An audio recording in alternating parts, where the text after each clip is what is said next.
파리 부동산 대책이 내일이면 시행 100일째를 맞습니다. 정부의 고강도 규제에 우려의 목소리도 많았고 그 효과에 대한 분석도 다양한데요.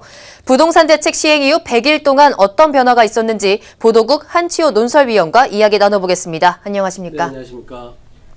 네, 파리 부동산 대책이 나온 지 내일이면 100일이 됩니다. 그렇죠. 예. 실제로 효과가 있었다고 평가가 되고 있나요? 네, 실제로 효과가 좀 있었다고 보이는데요. 일단은 대출 규제가 이제 강하게 되면서 그다음에 이제 보유세로부터 세금의 문제가 좀 대두되고 있어서 네. 모든 사회적 분위기가 이제 집 사서 뭐 대출 받아서 집을 산다든가 집 사서 부동산 투자를 한다든가 뭐 그런 얘기들은 이제 거의 다 이제 들어간 그런 상황이 됐기 때문에 효과가 네. 있었다고 보입니다. 일단 분위기는 많이 바뀐 것으로 보인다라는 예, 그렇죠. 말씀이신데요. 뭐 KB국민은행이 발표를 했습니다. 예. 주가 주택시장 동향에서 그렇죠. 매수 우위 지수가 많이 떨어졌다고 하는데 어떤 내용인지 네, 설명 좀 이게 부탁드릴게요. 이제 10월 말 매수 우위 지수가 47.8이라고 나왔는데 네. 이게 최근 6개월 내 최저치랍니다. 이게 그 KB 부동산 지수는 3천여 개 그 전국에 있는 부동산에다가 그 사자고 하는 사람과 팔자고 하는 사람의 지수를 0에서부터 200까지 내는데 네. 100을 기준으로 했을 때는 올라가면 사자는 쪽에도 유리한 거고 많은 거고 네. 이제 100 이하는 더 팔자는 쪽이 많은 건데 지금 이제 47.8이니까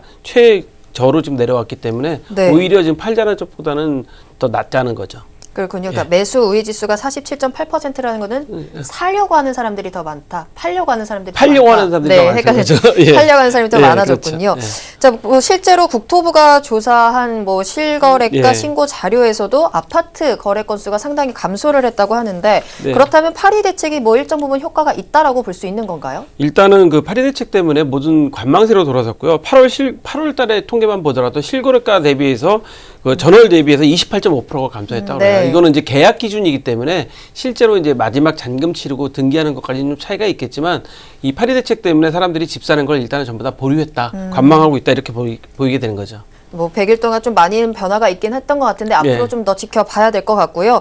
뭐 다른 얘기를 조금 더 해보자면 앞서서 보도에도 말씀을 드렸지만 가계대출이 상당히 증가한 걸로 보이거든요. 예, 지금 가계대출이 은행권 가계대출이 이제 발표한 걸로 따르면 756조랍니다. 우리나라 1,400조 가계대출 중에서 은행권에서 나간 게 이번 통계로 756조인데 네. 6.8조가 좀 증가했다 전월보다 하는데 이게 4년 평균으로 해서 10월 달에 그 가계부채가 늘어난 4년 평균을 해봤더니 네. 그 4년 평균은 3.9조였어요. 3조 였었는데 지금 6.8조니까 거의 2배가량 늘어나는 거죠. 그러네요. 그러니까 네. 10월달 가계대출 증가세가 다른 달보다는 유달리 높다. 뭐 이렇게 좀 보이는 거죠. 왜 그렇게 많이 늘어났다고 보십니까? 일단 뭐 지금 보도에서도 보셨겠지만 첫 번째로는 그 인터넷 은행 대출들이 좀 많이 늘어났어요. 네. 그거는 지금 우리가 지금 대면을 하지 않고 인터넷상으로서만 하는 거기 때문에 그 특히 거기서 마이너스 통장들을 많이 만든다고 하는데 인터넷 대출이 많이 늘어났고요.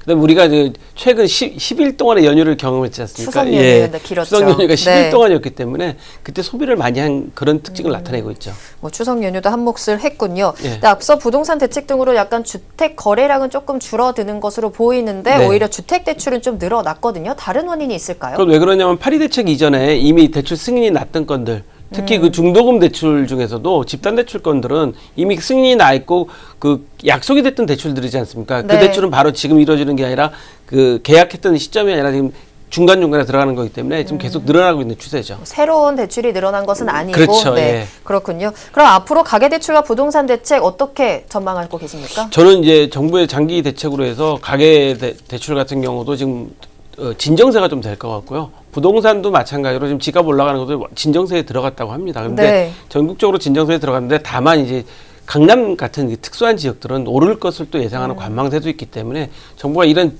대책을 얼마나 지속해 주냐가 이게 제일 중요한 것 같습니다. 네, 말씀 감사합니다. 지금까지 한치호 논설위원과 파리 부동산 대책 100일 효과에 대해서 이야기 나눠봤습니다.